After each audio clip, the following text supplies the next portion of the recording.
मीरपुर नाम के शहर में तेजस अपनी पत्नी नीरू के साथ रहता था। पति पत्नी दोनों ही नौकरी करते थे। एक दिन तेजस गांव अपनी माँ के पास फोन करता है।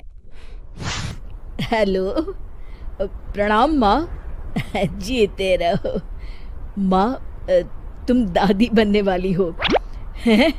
अरे वाह, ठीक है बेटा, मैं कल ही आती हूँ। जब माँ जी शहर पहुंची तो बेटी बहू ने बहुत अच्छे से स्वागत किया।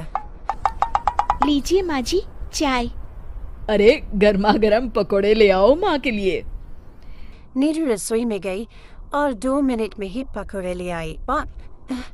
जी ये लीजिए। बहू जादू से बनाए हैं क्या? अभी तो रसोई में गई थी। यम्मी। माँ जी, शीला रसोई में पकोड़े तल रही है, मैं बस लेकर आई। हे भगवान, मेरा धर्म भ्रष्ट कर दिया तूने। अब तो गंगा जल से शुद्धिकरण करना होगा। दूसरे दिन माँ जी, मैंने नाश्ता बना दिया है, ऑफिस जा रही हूँ। पर अभी तो घर का सारा काम पड़ा है। शीला आती ही होगी, झाड़ू पोछा बर्तन कपड़े वो सब कर लेगी। हमारे जमाने में घर का सारा काम हम ही करते थे। जी माँ जी, आप बहुत होशियार हैं, मैं घर ऑफिस दोनों नहीं संभाल पाती। तो जरूरत क्या है घर से बाहर जाकर चाकरी करने की? वैसे भी घर का काम खुद करने से घर में बरकत आती है, समझी? पर माँ जी।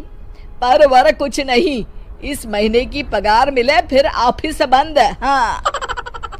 रात को नीरू तेजस से कहती है, सुनिए जी, माँ जी बोल रही थी कि मैं नौकरी छोड़ दूं। वैसे ठीक ही तो है, अभी तुम्हें आराम की जरूरत है। फिर भी आराम कहाँ, शीला को छुड़ाने के लिए बोल रही थी। तो अब 24 घंटे में इतना काम तो कर ही सकती हो। पर जॉब पसंद है मुझे, घर पर मन नहीं लगेगा।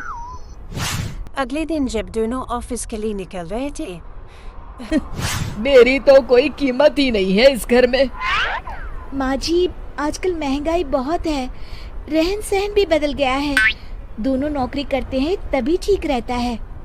अच्छा, तू कहना क्या चाहती है? मेरा बेटा तुझे बिठा के खिला नहीं सकता? तू ही इस घर का खर्च चला रही है, हैं? नहीं माँ जी, मेरा वो मतलब नहीं था। मतलब खूब समझती हूँ, ये बाल धूप में सफेद नहीं किए मैंने। हाँ।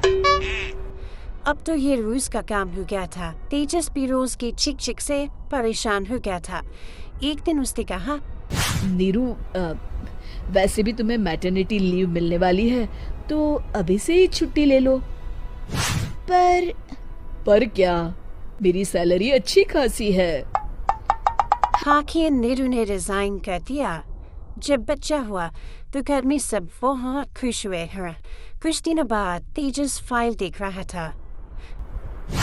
क्या हुआ तेजस, कुछ परेशान लग रहे हो?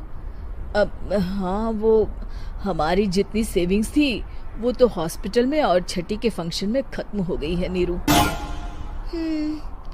और अभी वैसे मंदी चल रही है तो मैं बोल रही थी कल मुन्ना को हेपेटाइटिस का टीका लगवाना है। नीरू, क्या पोस्टपोन नहीं कर सकते? नहीं जी, बिल्कुल नहीं। अब तेजस को समझ में आ रहा था कि उससे गलती हुई है। पैसों की कमी का असर घर के माहौल पर भी पड़ रहा था। अगले दिन रात, बेटा मेरा चश्मा और ये दवाइयाँ ले आना, पर्चा देते हुए माँ जी ने कहा। जी। तेजस, मुन्ना के लिए दूध का डिब्बा और डायपर भी ले आना, और ये किराने के सामान की लिस्ट है, इसे भी लाना है। तेजस गुस्से में लिस्ट मरोड़ कर फेंकता है और चिल्लाता है, पैसे क्या पेड़ पर उगते हैं? ये ले आना, वो ले आना। अरे पर ये जरूरत का सामान ही है। वो गुस्से में बिना कुछ कहे ऑफिस चला गया। ओह, अरे लंच तो ले जाइए। नीरू दौड़ कर डिब्बा पकड़ाती है। एक दिन खाना खाने के बाद नीरू, अब तो मुन्ना कुछ बड़ा हो गया, तो अब तुम वापस ज्वाइन कर लो ना जॉब। पर इस रिसेशन में जॉब मिलना बहुत मुश्किल है। ट्राई तो करो। फिर मुन्ना? माँ जी है ना, और एक फुल टाइम मेड भी लगा लेंगे। पर माँ जी, उन्हें तो पसंद नहीं। तभी माँ जी वहाँ आ जाती है और प्यार से नीरू के सर पर हाथ फेरते हुए बोलती है, अब मेरी समझ में आ गया बहू, पहले के और अब के समय में अंतर है। तुम काम शुरू करो, मुन्ना की जिम्मेदारी मेरी। मेरी प्यारी माँ जी। ये कहकर नीरू उनके गले लग गई।